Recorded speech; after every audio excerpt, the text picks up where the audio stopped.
Come on into the library. It's a place where I love to be. Look in a book, here's a story for you. Who makes stories when the day is through?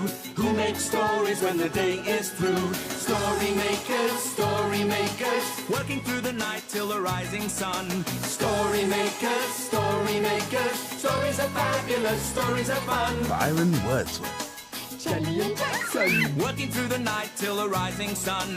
Story makers, stories are fabulous, stories are fun. Come on, be a story maker.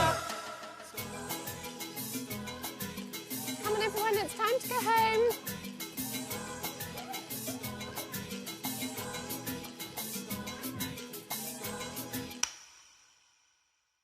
Story makers.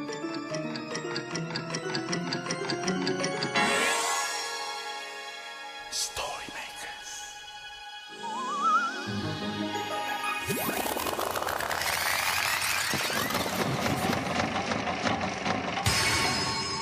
Story makers. It's midnight in the library. Hello. Time for all story makers to come out. Are you ready? The sun is down, the stars are bright. Story makers come out at night. Hi, story maker. I'm Byron. Byron Wordsworth, here to make some magic and lots of stories.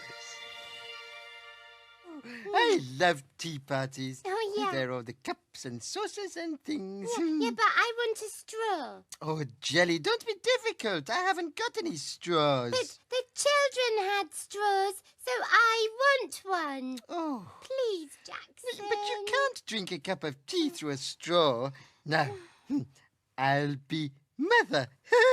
Well, you don't look like a mother. No, Jelly, that's what you say when you're going to pour the tea. I'll be mother. Okay, yeah, you be mother. Okay, there we are. Yeah. And milk, Jelly? Yes, please. All right, here's some milk for you.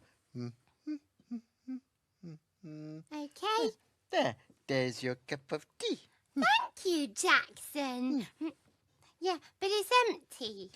Oh, Jelly, it's pretend. You drink it like this. Mm.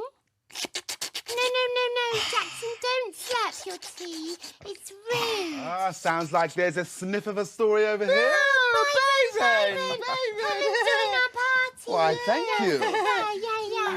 Yeah. Would you like a cup of tea, Byron? Yes. It's only pretend tea. The very best kind. Yeah. That would be very nice, Jackson. But abracazoot.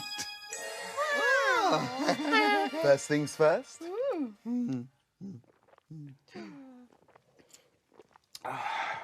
Cosmic.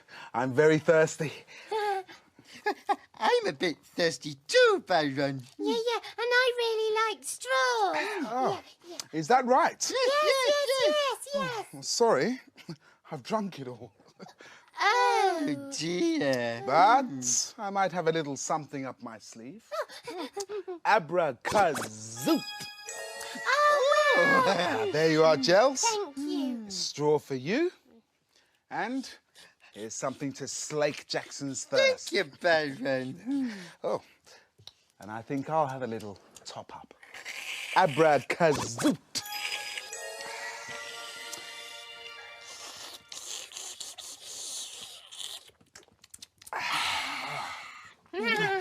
I don't suppose anybody fancies making a story. Oh, yes, please. Byron. Give us a hand too, will you? Yeah. Oh, what should we use to put in the machine? Oh, Oh, Byron, we could use this pretend cup of tea. oh, yeah.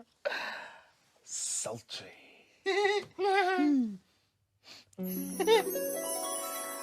Here we go. Now, do you remember what comes next? Yeah, you have to use your imagination. That's right, Gels. Are you ready? Yes.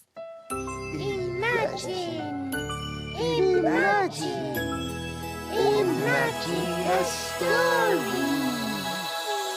I wonder what it's going to be. Oh, it's a playbook. Oh. And it's called Moving House.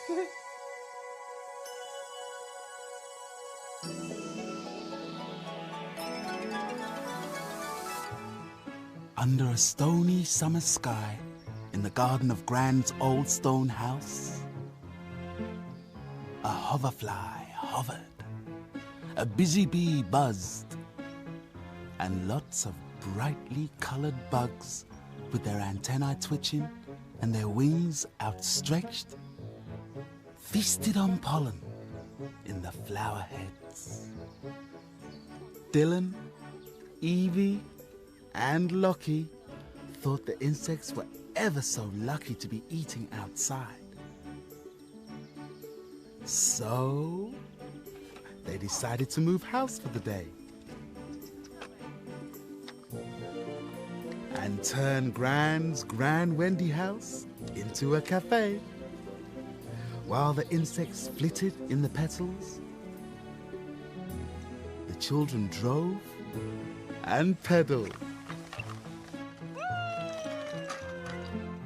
They don't have wings like me, Buzz the Bee, but they do have very busy feet.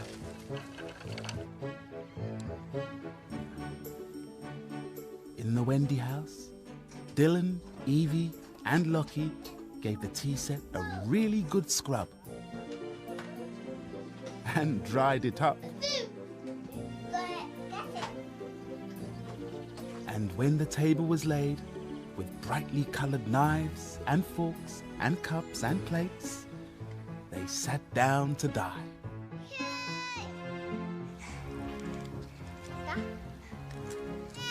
But then, guess what?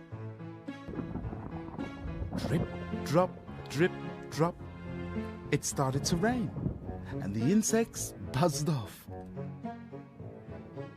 Under a stony summer sky, the rain pitter-pattered and everyone scattered back down the path, skedaddly-dee.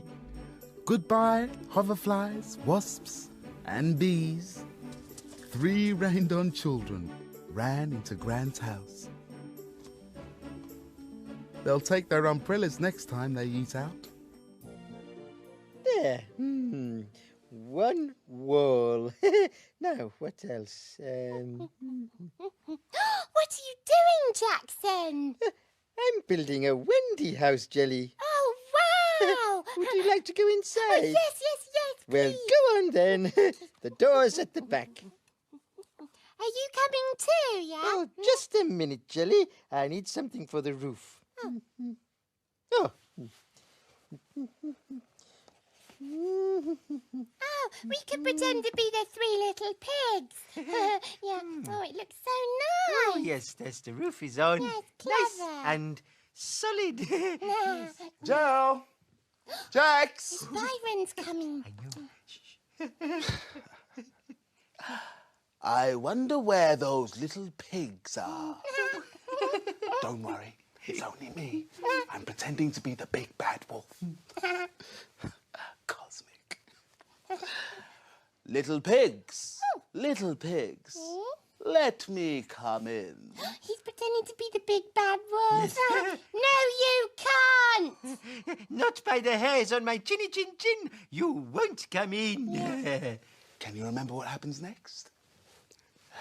Well, I'll huff, and I'll puff, and I'll blow your house down. Yeah. Oh, Byron, you blew the roof off. Oh, that wasn't me, Jax. That was the big bad wolf. Oh, Byron. Byron. I know. Why don't we make a story with the roof? Oh, yes. good idea. You have to find it first.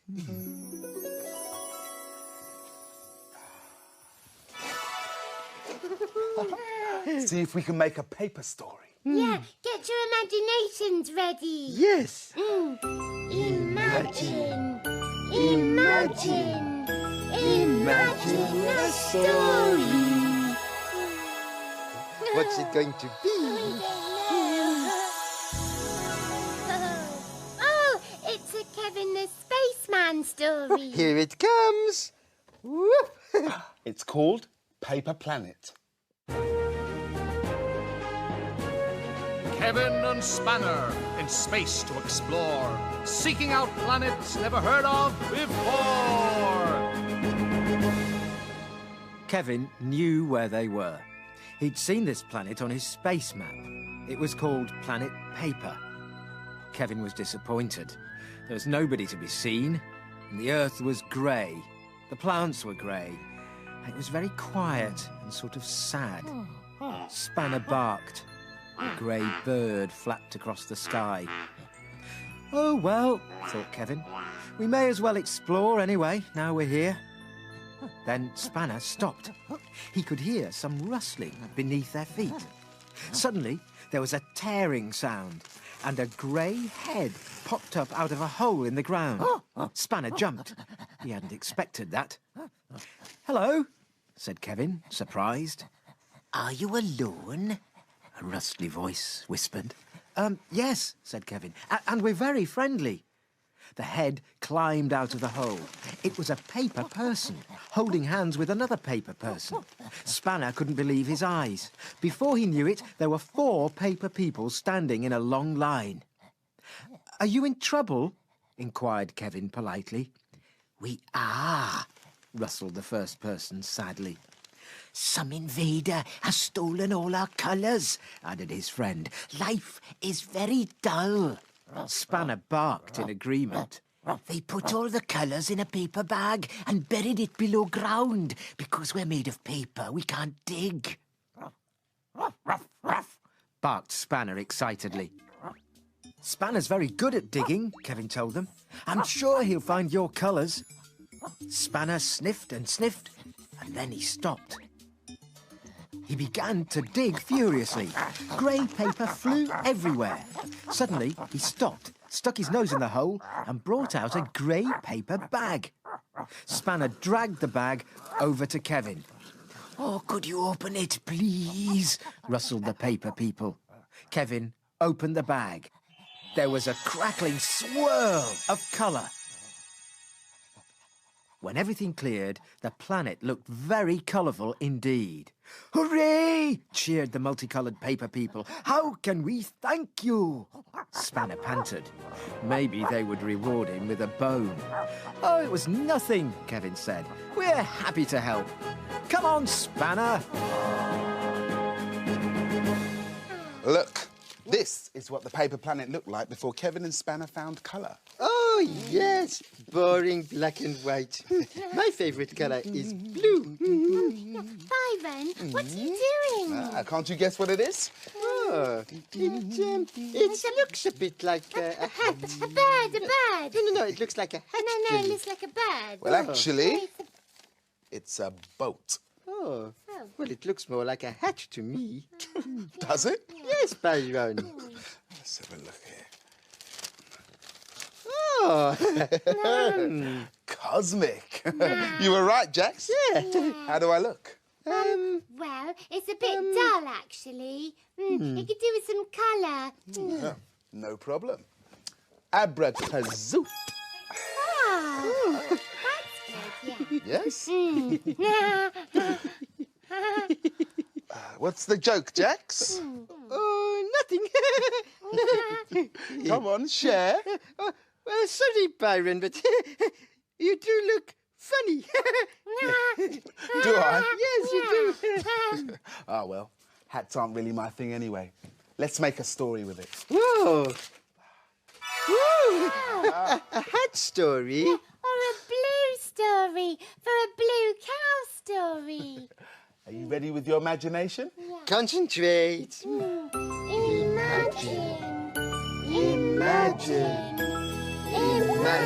a story.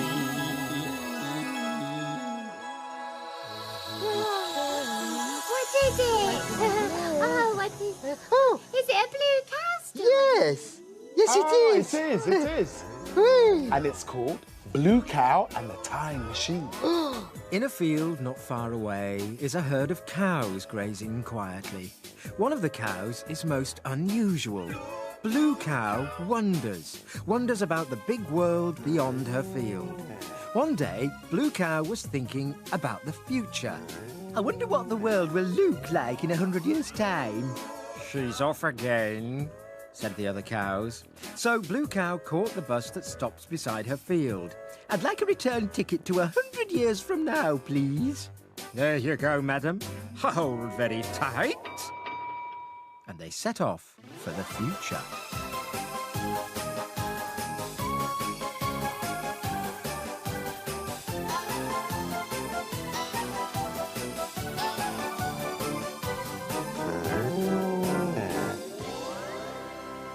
And then they arrived.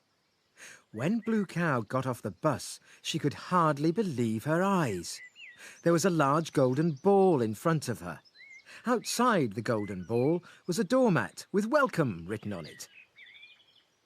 Blue Cow knocked on the door. And a green hippopotamus answered. "Hello?" "Hello," she said.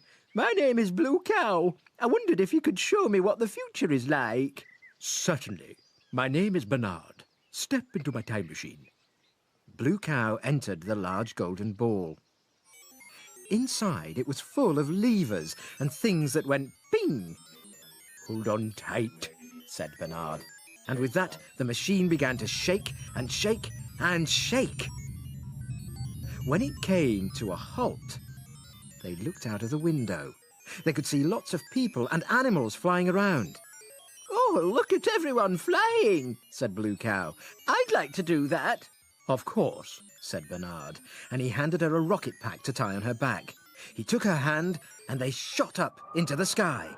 "Moo! Squealed Blue Cow, as seconds later she and Bernard soared through the air, along with all of the other flying people and animals. They flew past houses resting on clouds in the sky, robots cleaning the cars and taking the rubbish out, and people and animals of all different colours. In the future, there were blue people as well.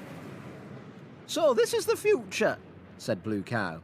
"Oh, it's wonderful, but I think that I'd like to go back now, as I miss my friends in the field." "Righty-ho," said Bernard, and soon Blue Cow was back at the bus stop. "Thank you very much," said Blue Cow. "You're welcome," said Bernard. "Any time." And with that, he and the golden ball disappeared.